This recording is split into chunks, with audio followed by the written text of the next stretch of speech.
Bienvenidos a la revisión de la Agenda Económica PM de este miércoles acá en CNN Chile y que comenzamos revisando lo más importante del informe de finanzas públicas.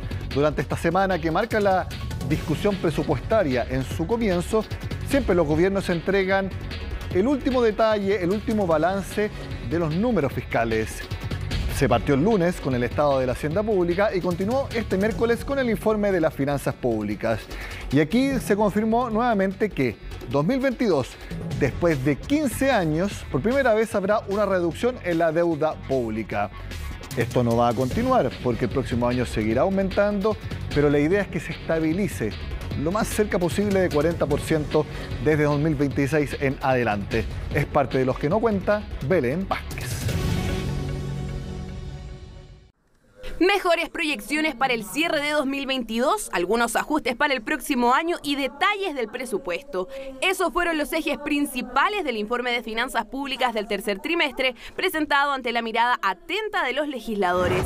En macroeconomía, las estimaciones prevén que 2022 cierre con un crecimiento de 2,2%, una inflación acumulada de 11,7% y el precio del cobre por debajo de $4 la libra.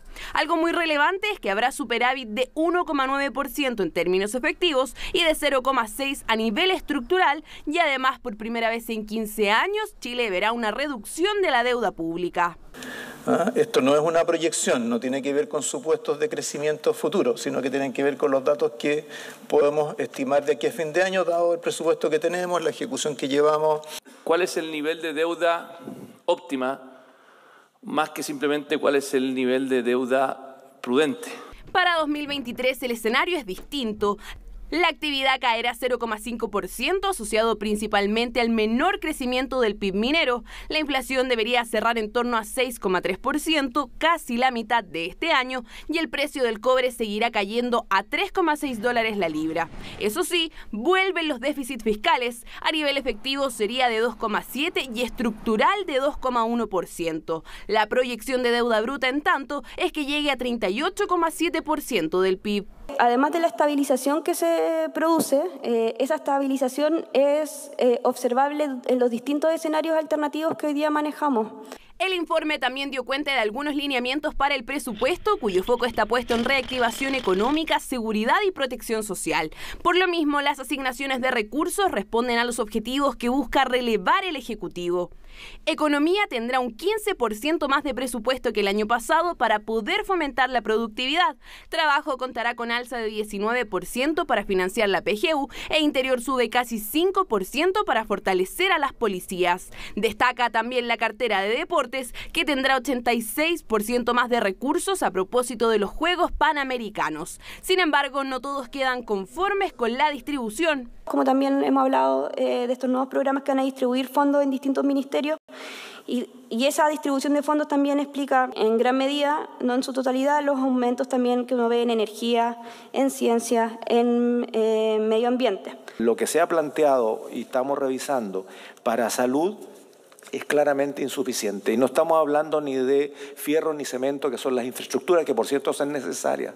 Y a raíz de la preocupación parlamentaria por la baja ejecución en algunos ministerios, la DIPRES y Hacienda dieron su diagnóstico. En infraestructura pública no se está cumpliendo del todo por el alza en el costo de materiales, falta de liquidez y abandono de obras, entre otras razones. Para solucionarlo, este y el próximo año se implementarán medidas como el aumento del 20% en el costo para adjudicación, reevaluación de algunos proyectos y, en caso de ser necesario, el término anticipado de algunos. A septiembre ya vamos a lograr igualar los porcentajes de ejecución de años anteriores y, por supuesto, después tenemos que tratar de superarlo.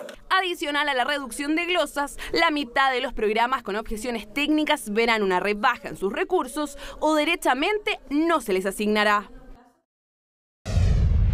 Cambiamos de tema porque la Fiscalía Nacional Económica aprobó la fusión entre BTR y Claro en nuestro país. De acuerdo a un comunicado emitido por la entidad, ambas compañías podrán desarrollar servicios fijos de Internet, telefonía móvil y televisión de pago de forma conjunta mediante este joint venture. Si bien en general se descartó la existencia de riesgos de aumento de precios o baja calidad de los servicios, la Fiscalía hizo una advertencia sobre un eventual riesgo de reducción de la competencia de los servicios inalámbricos a raíz del posible acaparamiento del espectro radioeléctrico. Esto podría ocurrir si es que no se aplican medidas de mitigación. Por eso, las compañías involucradas presentaron un plan de medidas, las que contemplan un paquete de desinversión de espectro, es decir, van a poder vender eventualmente parte del espectro que ya les fue adjudicado por la Subsecretaría de Telecomunicaciones. Y esto es posible porque en el futuro esto sería capaz de atraer el interés de potenciales compradores. Entonces, en resumen, la Fiscalía en una primera instancia aprueba entonces la fusión entre BTR y Claro. Hablamos ahora de la visita del canciller de Estados Unidos en nuestro país. Luego de reunirse con el presidente Gabriel Boric y también de la conversación que tuvo con la canciller Urrejola, Antony Blinken se refirió a la posibilidad de que capitales de Estados Unidos sigan invirtiendo en nuestro país. Escuchemos lo que dijo y especialmente las áreas en que podría haber más inversión estadounidense acá.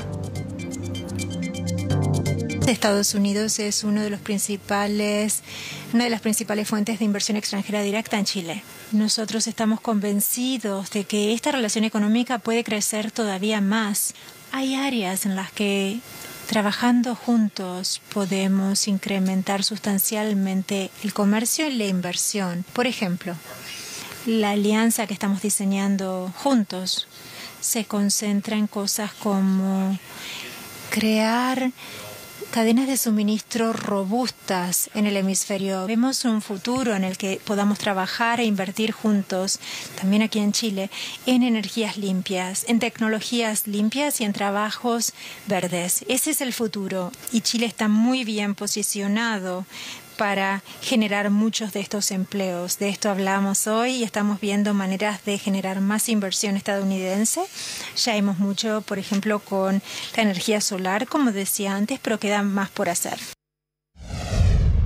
Hacemos la pausa en el programa y al regreso analizamos los principales mensajes que hay tras las indicaciones a la reforma tributaria que finalmente fueron enviadas al Congreso. Lo vemos acá en Agenda Económica. En un texto de 56 páginas, el gobierno envió al Congreso las indicaciones a la reforma tributaria que, recordemos, había sido aprobada en general por la Comisión de Hacienda de los Diputados. Y la verdad que para leer ese tipo de texto hay que ser experto en leer proyectos de ley o indicaciones a proyectos de ley, porque hay mucho reemplácese por, cámbiese por, agréguese, artículo tanto, artículo otro. La verdad es bien complicado de leer estas indicaciones sin conocer también de memoria el texto original de la reforma tributaria. Y más encima también hay que ser experto tributario para leer y entender exactamente lo que allí se está señalando.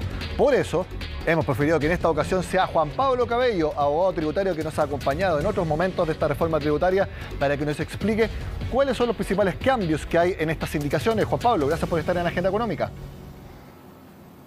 Buenas noches, Nicolás. Gusto saludarte como siempre. Igualmente, Juan Pablo, en general, ¿cuál crees tú que es el principal cambio que hay en estas indicaciones respecto al texto original de la reforma?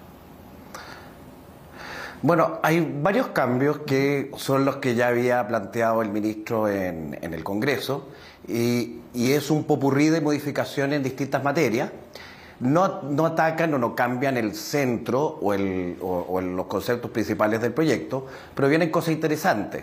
Pues son cosas que, en primer lugar, viene a postergar cierta aplicación de ciertas cosas, ciertas materias, y viene a establecer algunas modificaciones de contenido respecto de distintos puntos, tanto en impuesto a la renta, tanto en impuesto al patrimonio, tanto en materia de fiscalización y atribución al servicio de impuestos internos, etcétera.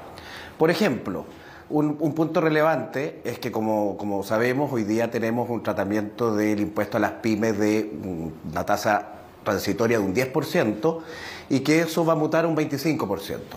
Entonces, con las indicaciones viene a establecer una progresión de ese aumento de tasa, donde vamos a tener un 15 y un 20% en los próximos 2 años, hasta ya el tercer año aumentar a lo que es el 25%. Entonces viene a establecer una transitoriedad para ese impuesto a las pymes. Ese aspecto, ese aspecto se entiende bastante bien en las indicaciones. Hay otro que también, y que lo conversamos la última vez que estuviste, Juan Pablo, acá en Agenda Económica, la depreciación semi-instantánea. Y aquí también se entiende bien por qué se le llamó semi-instantánea, porque cualquier depreciación que se aplique a la inversión en activos fijos que hagan las empresas, va a haber un 50% de depreciación instantánea en 2023 y un 50% de depreciación acelerada en 2024. Por eso este concepto de semi-instantánea, porque la mitad será instantánea el próximo año y la otra mitad será acelerada en 2024. Así es. Eso es una norma tremendamente importante, porque una de las cosas que se plantearon en la discusión de este proyecto es cómo hacemos conjugar un objetivo de recaudación, pero con un objetivo de incentivar la inversión. Y la depreciación apunta directamente a eso. Tenemos una norma de depreciación instantánea hasta este año, como bien lo comentabas, y es importante y es necesario y es conveniente darle mayor amplitud y mayor progresión a esta depreciación. De hecho, pareciera que todavía sigue siendo tímida esta ampliación solamente por el 2023 a esta depreciación semi-instantánea. La verdad que yo creo que pudiésemos ir hacia una depreciación instantánea o semi-instantánea más largo. Es decir, si queremos incentivar que se realicen inversiones que son proyecciones para varios años, debiéramos ser probablemente más agresivos en materia de depreciación y darle un alivio a estas inversiones e incentivar para que efectúen inversiones importantes en activos fijos. Respecto a un tema que ha sido bien comentado, que es el impuesto a la riqueza, el impuesto al patrimonio, se ha nombrado de las dos maneras. Hay algunos conceptos también que son bien específicos y reitero, para quien no está acostumbrado, entrar a leer las indicaciones es prácticamente un suplicio porque va a ser muy difícil de comprender exactamente cuál es el mensaje. Ahora se pueden entender algunas cosas, por ejemplo, se precisa cuál es la carga tributaria por la rentabilidad del capital en este impuesto a la riqueza. Eso es algo que se venía solicitando para que ese impuesto a la riqueza sea mejor entendido, Juan Pablo. Sí, bueno, el impuesto al patrimonio, y lo comentábamos la vez anterior, yo señalo que es un impuesto que rasca donde pica, es decir, que grava a quienes tienen mayor ingreso y mayor patrimonio, pero rasca poco. Yo creo que el impuesto al patrimonio va a seguir siendo materia de discusión si realmente trae los beneficios suficientes para suplir las falencias o los problemas que trae este impuesto al patrimonio. Lo que viene haciendo esta indicación viene a decir algo que efectivamente se había levantado. Cuando tú combinas un impuesto a la renta con impuesto al patrimonio, lo importante es que no grave en exceso. Y eso es lo que viene a establecer la indicación, que viene a decir no vamos a generar un gravamen que supere un 50% una rentabilidad esperada al patrimonio. Presupone una rentabilidad de un 6% sobre el patrimonio, el contribuyente va a poder acreditar que es menor, pero viene en ese sentido, es decir, no tenemos que generar un gravamen excesivo cuando uno combina estos impuestos. Así que es un avance de esa perspectiva, pero yo insisto que yo creo que este impuesto a patrimonio va a seguir siendo materia de discusión. Sí. Otro punto relevante respecto a ese punto es que se elimina este impuesto de salida.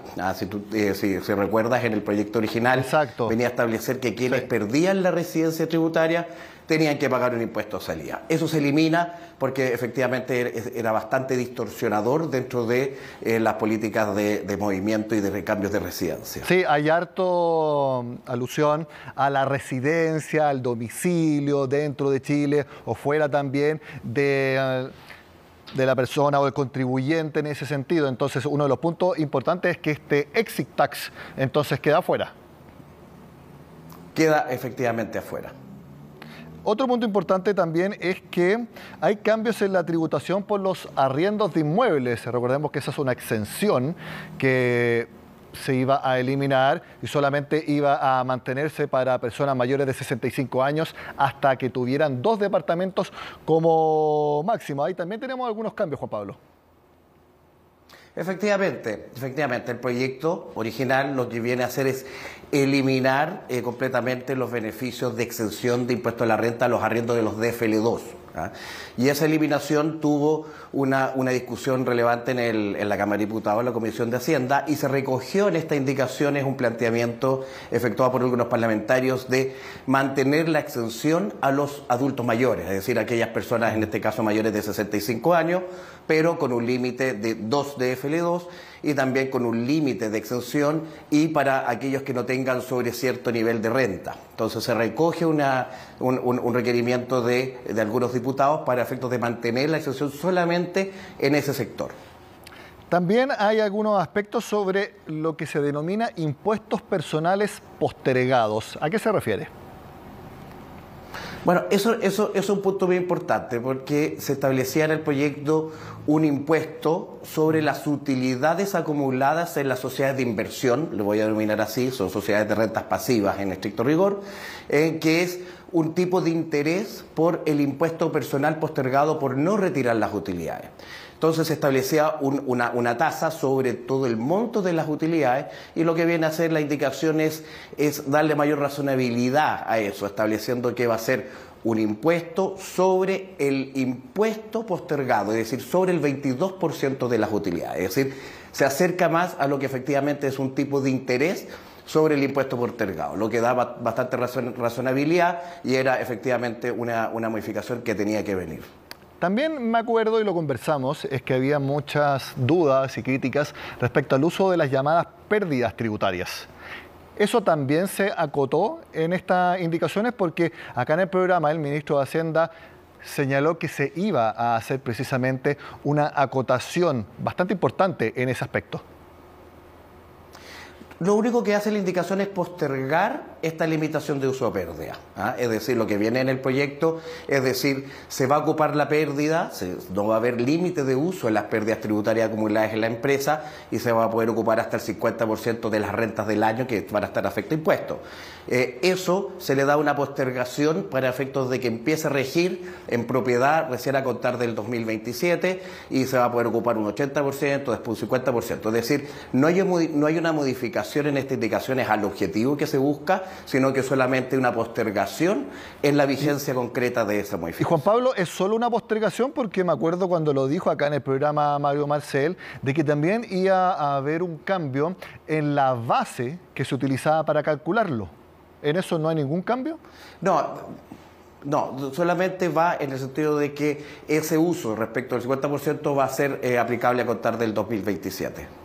Juan Pablo, en términos generales, lo que se dio a conocer ahora en estas indicaciones, ¿lo hace una reforma tributaria más entendible? Porque esa también era alguna de las críticas. ¿La hace una reforma tributaria quizás también más factible de recaudar el 3,6% del PIB, que es el nuevo objetivo que tiene este proyecto de ley? A ver, estas son indicaciones y estas indicaciones no están cambiando el concepto y las bases generales del proyecto original. Sí, estas indicaciones generan una menor recaudación, y eso está reconocido en el informe financiero, y es una menor recaudación que de alguna manera va a haber que solventarlo si es que se quiere llegar cercanamente a las proyecciones de recaudación. Ahora, sin perjuicio de eso, de todas maneras quedan cosas todavía en el aire, es decir, no se va a agotar, en mi opinión, la discusión de este proyecto. Un punto concreto es, estamos en condiciones y está el ánimo de hacer una modificación estructural del impuesto a la renta, que no es necesariamente generadora de recaudación, o es una discusión que debiésemos postergarlo y enfocarnos solamente en aquellas materias que son de recaudación y que buscan también reducir la elusión.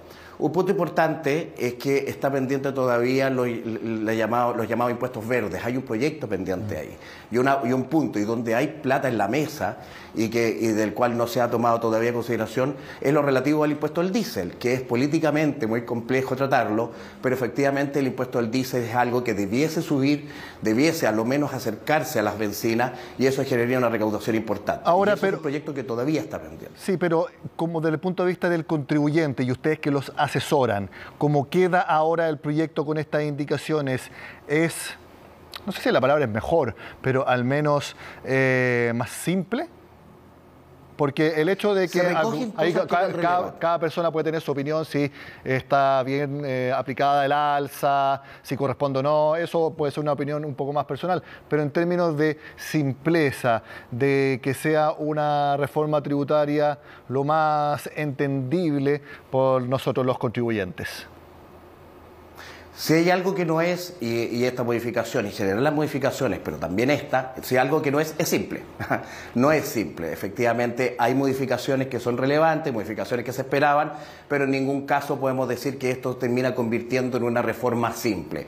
Es tremendamente compleja, sigue siendo estructural, y eso va a motivar todavía un periodo de entendimiento. Si se llega a aprobar tal como está, un periodo de entendimiento y de cumplimiento para los contribuyentes. No es simple esta reforma, es relevante, es estructural, así que va a ser todavía materia de discusión dentro del Congreso. Bueno, entonces vamos a seguir conversando más adelante. Juan Pablo Cabello, socio de Cabello Abogados Tributarios, gracias por estar en Agenda Económica. Encantado. Con esta conversación terminamos la Agenda Económica PM de este miércoles. Sigan con nosotros acá en CNN Chile.